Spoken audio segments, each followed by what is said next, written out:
کھڑکھڑا دینے والی، الحاقہ حق اور سچ ہونے والی، الواقعہ برپا ہوگا۔ اللہ پاک فرماتے ہیں وجوہ یومئذ خاشعہ، بہت سارے چہرے ایسے نظر آئیں گے جو خوف زدہ ہوں گے، اترے ہوئے ہوں گے، مصیبت ہولناکی کے آثار ان کے چہروں پر نمایاں ہوں گے۔ وجوہ یومئذ خاشعہ، خوف زدہ ہوں گے، پریشان ہوں گے۔ اللہ پاک فرماتے ہیں تمہیں پتہ ہونا چاہیے یہ کون لوگ ہوں گے؟ عاملۃ ناصبہ، سخت مشقت کرنے والے، محنت کرنے والے، عمل کر کے تھک جانے والے۔ اللہ پاک فرماتے ہیں نتیجہ کیا نکلے گا؟ تصلا نارن حامیہ، تسلا نارن حامیہ، نتیجہ یہ نکلے گا کہ بھڑکتی ہوئی آگ کے اندر جا پڑیں گے۔ یہ ان کی حالت اور کیفیت ہوگی۔ یقیناً اللہ پاک اس آیت مبارکہ کے اندر کیا بیان کرنا چاہتے ہیں؟ اللہ پاک سمجھانا چاہتے ہیں دنیا کے اندر ایسے لوگ بھی موجود ہیں، بلکہ کثرت کے ساتھ موجود ہیں، عمل پر تو بڑا زور دیتے ہیں، یہ عمل کر لو، وہ عمل کر لو، وہ عمل کر لو، لیکن بنیاد عقیدے پر زور نہیں دیتے۔ بنیاد عقیدہ ہے، جب تک عقیدہ اور ایمان درست نہیں ہوگا اس وقت تک اللہ کی عدالت اور بارگاہ کے اندر بھی کوئی عمل بھی قابل قبول نہیں ہوگا۔ ایک بندہ عمل کرتا ہے، عمل کر کے تھک جاتا ہے، لیکن عقیدہ اس کا قرآن والا نہیں ہے، بنیاد اس کی درست نہیں ہے۔ یقین جانی اللہ پاک اس کے بارے میں کیا فرماتے ہیں؟ عاملۃ ناصبہ تصلی نارا حامیہ، عمل کرنے والا، تھکنے والا جہنم کے اندر جا پڑے گا۔ حکم ہوگا اس کو جھونک دو، داخل کر دو جہنم کے اندر۔ کیوں؟ اس نے عمل سے پہلے ایمان کو نہیں بنایا۔ اللہ پاک نے جا بجا عمل سے پہلے ایمان کی بات کی ہے۔ اللہ پاک فرماتے ہیں والعصر ان الانسان لفی خسر، زمانہ گواہی دیتا ہے انسان خسارے کے اندر ہے، انسان گھاٹے کے اندر ہے، لیکن اللہ فرما رہے ہیں خسارے سے بچنے والے کون لوگ ہیں؟ الا الذین آمنوا، الا الذین آمنوا، پہلے نمبر پہ آمنوا، جنہوں نے صدق دل کے ساتھ ایمان قبول کیا۔ الا الذین آمنوا، آمنوا کا مطلب یہ ہے کہ قرآن والا عقیدہ، قرآن والا نظریہ، قرآن والا مسئلہ جب تک دل کے اندر پختہ نہیں ہوگا آگے عمل کی بات نہیں ہوگی۔ اس لیے اللہ پاک نے جتنے بھی اعمال فرض فرمائے ہیں، ایمان والوں پر فرض فرمائے ہیں، اللہ پاک نے روزے بھی فرض کیے ہیں تو خطاب یا ایھا الناس کا نہیں کیا، بلکہ فرمایا یا ایھا الذین آمنوا کتب علیکم الصیام۔ معلوم ہوتا ہے یہ عمل روزے والا بھی ایمان والوں کے لیے ہے، ایمان پہلے نمبر پر، عمل دوسرے نمبر پر ہے۔ جب تک ایمان درست نہیں ہوگا کوئی روزہ، کوئی نماز، کوئی حج، کوئی عمرہ، کوئی نفلی، کوئی صدقہ، کوئی خیرات قابل قبول نہیں ہوں گے۔ اس لیے اللہ پاک نے اس مقام کے اندر بھی یہی بات بیان فرمائی ہے، عاملۃ ناصبہ، بہت سارے لوگ عمل کر کے تھکے ماندے، تصلی نارا حامیہ، نتیجہ نکلے گا کہ وہ کہاں جا گریں گے؟ جہنم کے اندر۔ میرے معزز سامعین، بہت سارے لوگ سمجھتے ہیں یار عقائد کی جو کتابیں ہمارے بزرگوں نے لکھی ہیں وہ عقائد کی کتابیں پڑھو۔ اگر دیکھا جائے جو بزرگوں نے، پچھلے لوگوں نے، سلف و صالحین جن کے بارے میں کہا جاتا ہے، وہ یقیناً جو کتابیں انہوں نے لکھی ہیں وہ بھی عربی زبان کے اندر، کس زبان کے اندر؟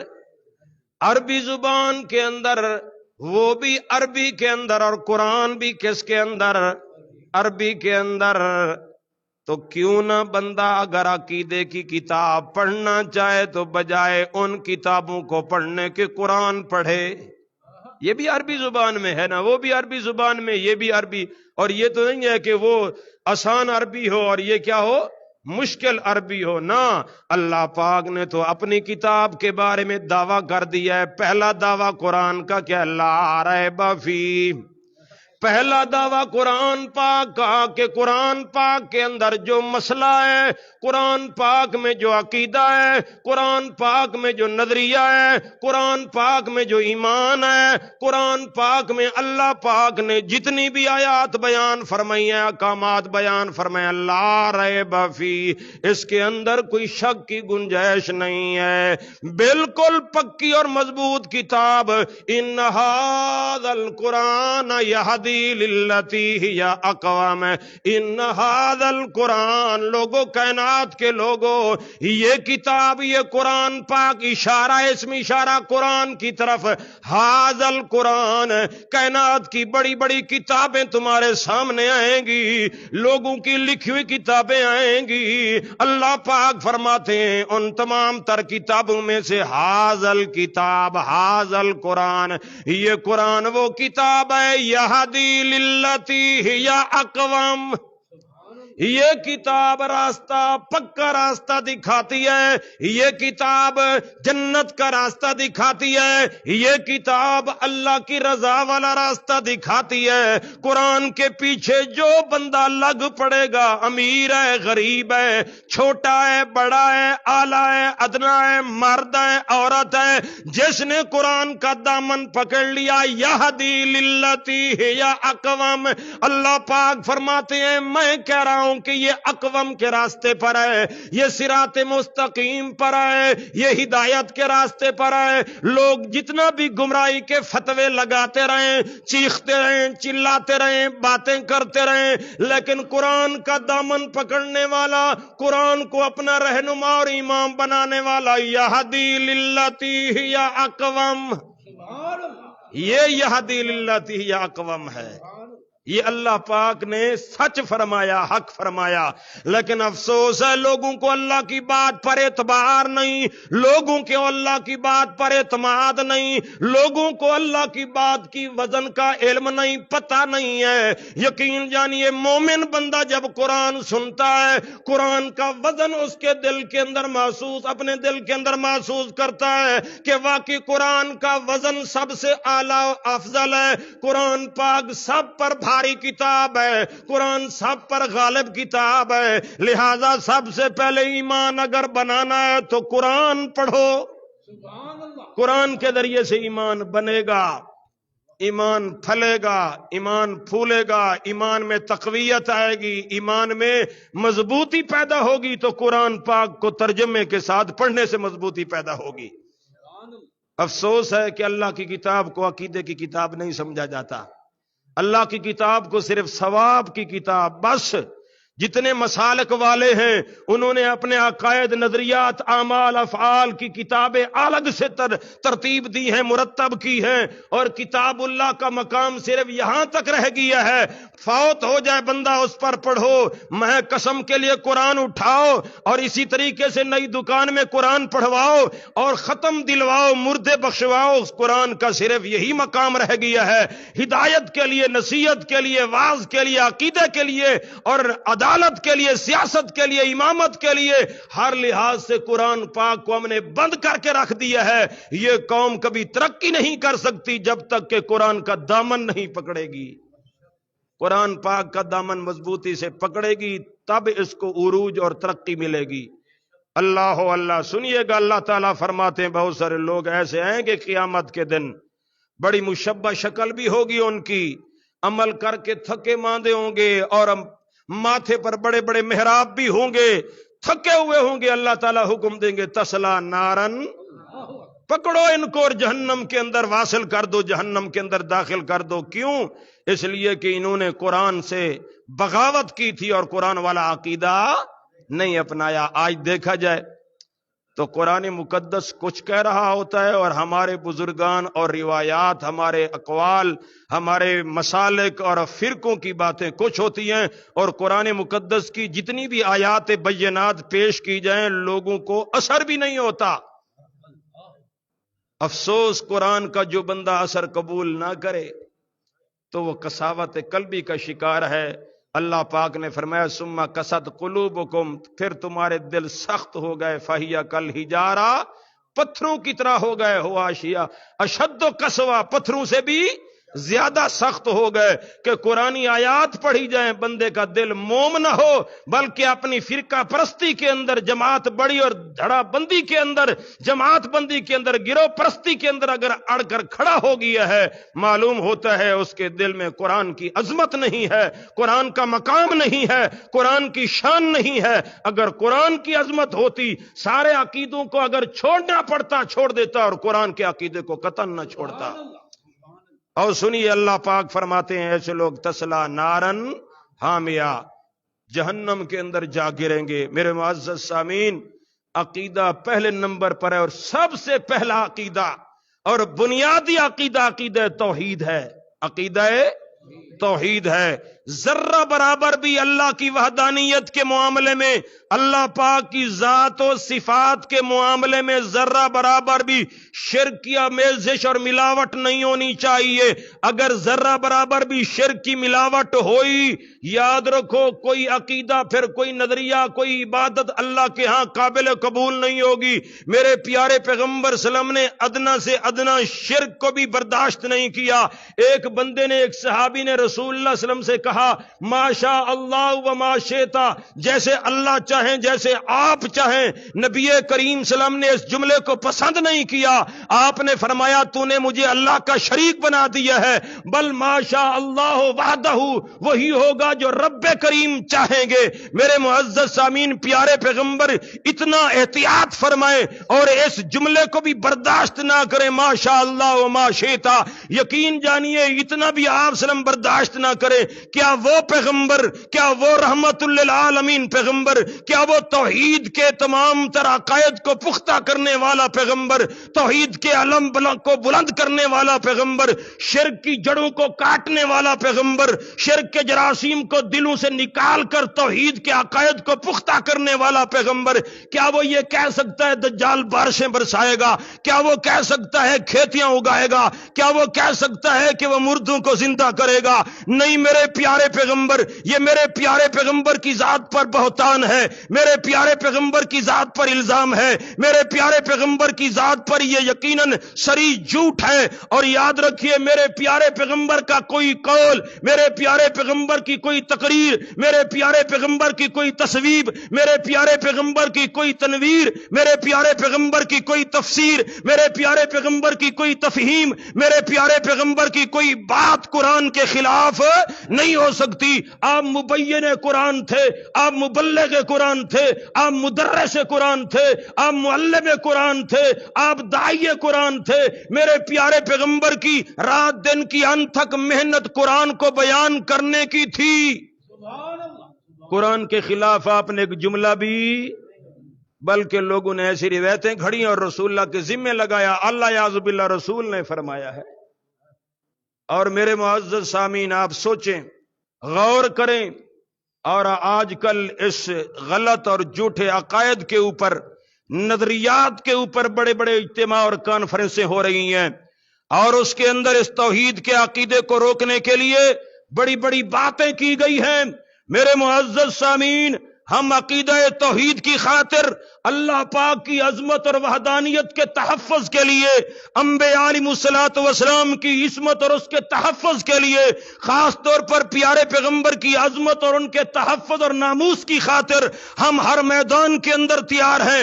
اگر کوئی دجال کے اندر خدائی صفتیں مانتا ہے، دجال کے اندر خدائی کمالات مانتا ہے، تو آئے میدان کے اندر، جس جگہ بلائے، جس مقام پر بلائے، اور میں میرے معزز سامعین قرآن کو یقیناً میزان بنایا جائے، قرآن کو فرقان مانا جائے، قرآن کو مہیمن مانا جائے، قرآن کو کسوٹی مانتے ہوئے ہم ہر میدان کے اندر اللہ کی وحدانیت کے تحفظ کے لیے، توحید کے تحفظ کے لیے، ناموس رسالت کے تحفظ کے لیے، عصمت پیغمبر کے تحفظ کے لیے ہر آن ہر جگہ جانے کے لیے تیار ہے۔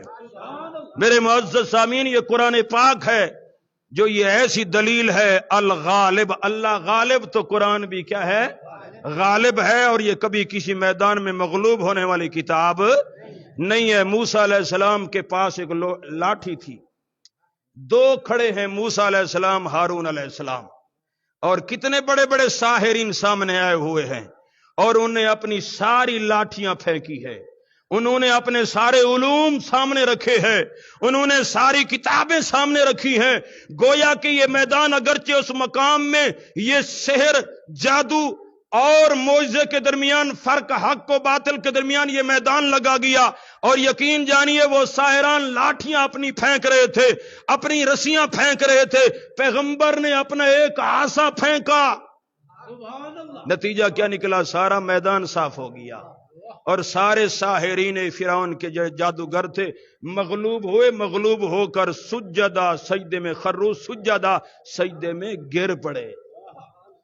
اور یاد رکھیے یہ قرآن بھی وہی لاٹھی ہے، قرآن جب میدان میں آئے گا، قرآن کی ایک آیت کا چکر ہی لگے گا صرف پورے میدان کے اندر، سارے تمام عقائد، نظریات باطلہ، روایات جھوٹی، یہ قرآن کی ایک آیت اپنے اندر ہڑپ کر کے ان کو ختم کر دے گی۔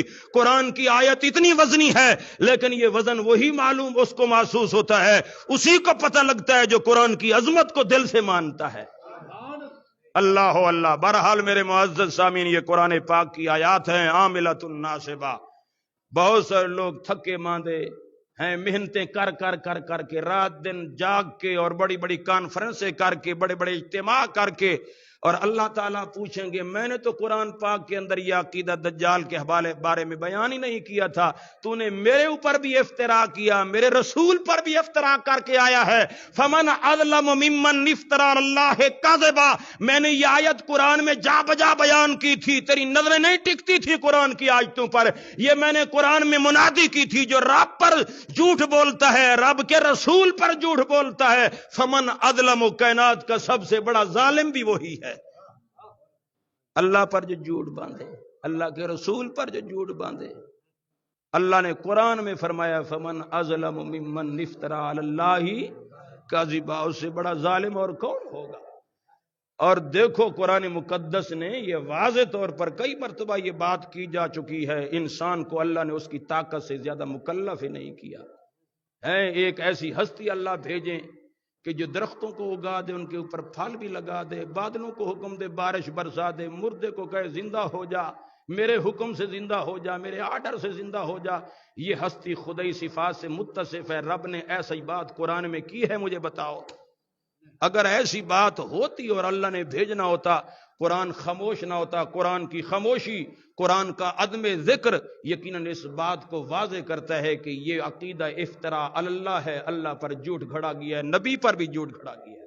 اللہ تعالیٰ سمجھنے کی توفیق عطا فرمائے۔ میں نے یہ ضرورت اس لیے محسوس کی کہ ایک بڑے اجتماع کے اندر میرا نام لے کر یہ عقیدے کی وضاحت کی گئی ہے، اور میں ان سے درخواست کرتا ہوں بڑے ادب و احترام کے ساتھ، اگر اس معاملے میں کچھ بات ہے تو پھر آئیے میدان کے اندر اور پہلے اس مسئلے کو کلیئر کرتے ہیں کہ دجال کے اندر آپ خدائی صفات کس صورت میں مانتے ہیں، کیسے مانتے ہیں، آپ کا کیا نظریہ اور عقیدہ ہے، روایات میں جس طریقے سے آئے ویسے آپ مانتے ہیں، یا ما تحت الاسباب مانتے ہیں، ما فوق الاسباب مانتے ہیں۔ یہ ساری وضاحت ہونی چاہیے تاکہ توحید کا عقیدہ کلیئر اور صاف ہو جائے، اور کسی صورت میں توحید کے اندر کوئی دراڑ نہ آئے، شرک کے جراثیم ختم ہو جائیں۔ میرے معزز سامعین، ہم تو نبیوں کے بارے میں، ولیوں کے بارے میں، بڑی بڑی ہستیوں کے بارے میں یہ عقیدہ شرک سمجھتے ہیں کہ کسی نبی ولی کو یہ خدا اختیار دے دیے جائیں، ہم اس کو بھی شرک سمجھتے ہیں، چاہے جائے کہ کسی دجال کو ہم صفتیں دے دیں۔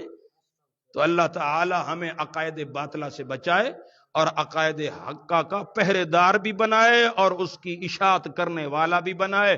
اور یہ آیت پڑھی ہے عاملۃ ناصبہ تصلی نارن، ترجمہ کرتے مختصر تسقی من عین آنیہ، اللہ پاک فرماتے ہیں جہنمی جب جہنم میں جا گریں گے تسکا کا معنی ہے پلایا جائے گا. کیا کیا جائے گا؟ اللہ پاک فرماتے ہیں پلایا جائے گا ان کو. کون سا پانی؟ تسکا من عین آنیہ، انتہائی گرم کھولتا ہوا ابلتا ہوا پانی ان کو پلایا جائے گا. پیئیں گے نہیں، اور پیاس لگے گی مانگیں گے پانی تو کھولتا ہوا چشمہ گرم پانی انتہائی درجہ حرارت کو پہنچا ہوا ان کے منہ میں ڈال دیا جائے گا. آپ اندازہ لگائیں کھولتا ہوا پانی ہو اور منہ میں ڈالا جا رہا ہو، جبڑے باہر آ پڑیں گے، زبان لٹک کر باہر آ جائے گی. اوپر والا ہونٹ اوپر کی طرف چلا جائے گا، نیچے والا ہونٹ لٹک جائے گا، بدصورت ہو جائے گا، انسان بد شکل بن جائے گا. یہ اللہ پاک فرماتے ہیں تسلا نارن حامیہ تسقا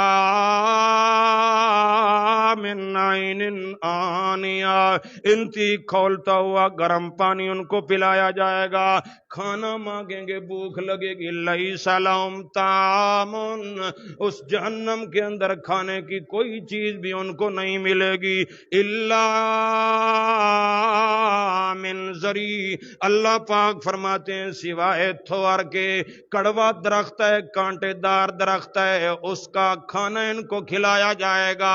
یقین جانیے کڑوا بھی ہے، کانٹے دار بھی ہے، جھاڑی دار بھی ہے، تھوار کا درخت ہے، اس کا ان کو کھانا ملے گا. یقیناً لیس لہم طعام، لیسا فرمایا کھانے کی قطعاً کوئی چیز نہیں ہوگی، الا من ذری، یہ الا استثناء منقطع ہے، یہ کھانے والا درخت نہیں ہے، یہ کوئی غذا نہیں ہے، یہ تو سزا کے طور پر اللہ پاک ان کو کھلائیں گے. اس لیے اللہ پاک فرماتے ہیں لا یسمن ولا یغنی من جوع، ایسا درخت ہوگا، ایسا کھانا ہوگا، نہ ان کو موٹا کرے گا، نہ ان کو طاقت دے گا، نہ ان کی بھوک مٹائے گا. جو ہی وہ کھائیں گے اللہ پاک فرماتے ہیں پیاس بڑھتی چلی جائے گی. یہ حالت و کیفیت ان کی ہوگی وجوہ یومئذ ناعمہ.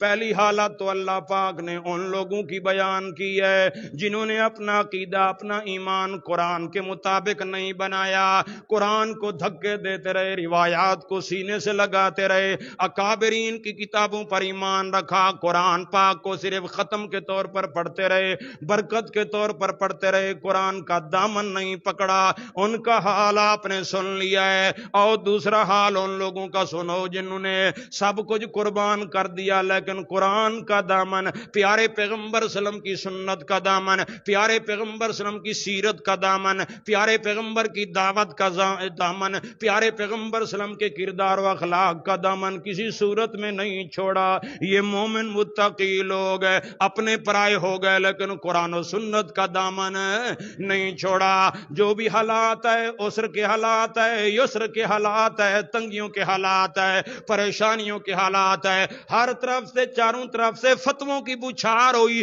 لیکن پھر بھی قرآن و سنت کا دامن نہیں چھوڑا، پیارے پیغمبر صلی اللہ علیہ وسلم کی دعوت کا دامن نہیں چھوڑا، پیارے پیغمبر کی تبلیغ کا دامن نہیں چھوڑا، پیارے پیغمبر کی دعوت کو اپنی زندگی کا محور و مرکز بنائے رکھا. اللہ پاک فرماتے ہیں او ان نیک لوگوں کا انجام بھی سنو، وجوہ یومئذ ناعمہ. اللہ پاک فرماتے ہیں یہ چہرے بھی دیکھنا کل قیامت کے دن یہ تر و تازہ چہرے ہوں گے، انعامات ان کے چہروں پر نمایاں ہوں گی، خوشی کے آثار ان کے چہروں پر واضح ہوں گے، کھل کھلا رہے ہوں گے، ان کے چہرے اداس نہیں ہوں گے، ان کے چہروں کے اوپر کوئی تنگی مصیبت کے آثار نہیں، ناعمہ تر و تازگی کے آثار، ضاحکۃ مستبشرہ، ہنستے مسکراتے کھل کھلاتے ہوئے جنت کی طرف دوڑ رہے ہوں گے. اللہ پاک فرماتے ہیں لسعیہا راضیہ، اپنی محنت پر خوش ہونے والے، اپنی سائی پر محنت پر خوش ہونے والے، راضی ہونے والے. یار ہماری محنت رنگ لائی، ہم نے جو اعمال اللہ کی رضا کے لیے کیے تھے آج اللہ پاک نے ان کا نتیجہ دے دیا ہے، آج اللہ پاک نے جنت کا فیصلہ سنا دیا ہے. لسعیہا راضیہ، اپنی محنت پر راضی ہونے والے. فی جنت عالیہ، اعلیٰ سے اعلیٰ اوپر والی جنت کے اندر، عالیہ بلند و بالا جنت کے اندر ہوں گے، لا تسمع فیہا لاغیہ، اس میں نہ کوئی بےہودہ بات سنیں گے، اور فیہا عین جاریہ، اس میں چشمے ہوں گے جاری رہنے والے۔ یہ جنت کا تعارف ہے، انشاءاللہ یہ مومنین و موحدین کو اللہ تعالیٰ یہ مقام دیں گے۔ اللہ نے جنت کا تعارف بھی بہترین انداز سے کرایا ہے۔ وہ جنت ایسی ہوگی، جاری ہونے والے ٹھنڈے ٹھنڈے مشروبات، جو چشمے ہوں گے وہ جاری ہوں گے۔ فیہا سرر مرفوعہ، اونچی اونچی مسندیں لگی ہوں گی، واکواب موضوعہ، ساغر پیالے گلاس کرینے اور ترتیب کے ساتھ رکھے ہوں گے، ونمارق مصفوفہ، گول تکیے قطار در قطار لگے ہوں گے، ودرابی مبثوثہ، اور سبز رنگ کی قالینیں بچھی ہوئی ہوں گی۔ اور اللہ پاک فرماتے ہیں اونچی مسندوں پر متقین علی سرر مرفوعہ، اونچی اونچی مسندوں پر یہ متقی لوگ آپس میں ایک دوسرے سے حال احوال بانٹ رہے ہوں گے، اور اعلیٰ مسندوں پر بیٹھے ہوں گے، ایسے بیٹھے ہوں گے جس طرح کوئی بادشاہ بیٹھتا ہے۔ وہ بادشاہ کی مثال دینا بھی یقیناً یہ جنت کے حوالے سے کم ہے۔ اللہ تعالیٰ جو ایک ادنا سے جنتی کو جنت عطا کریں گے، فرمایا ملکن کبیرہ، ایک بہت بڑی سلطنت کا وہ مالک ہوگا۔ اس کے لیے محنت کرو، اس کے لیے کوشش کرو، اس کے لیے سعی کرو۔ اللہ ہم سب کو آخرت کی فکر نصیب فرمائے، صحیح العقیدہ اللہ تعالیٰ مسلمان بنائے، پیارے پیغمبر صلی اللہ علیہ وسلم کی سنت اور آپ کے اعمال و اخلاق و کردار کے مطابق زندگی گزارنے والا بنائے۔ سبحان ربک رب العزت عما یصفون وسلام علی المرسلین والحمد للہ۔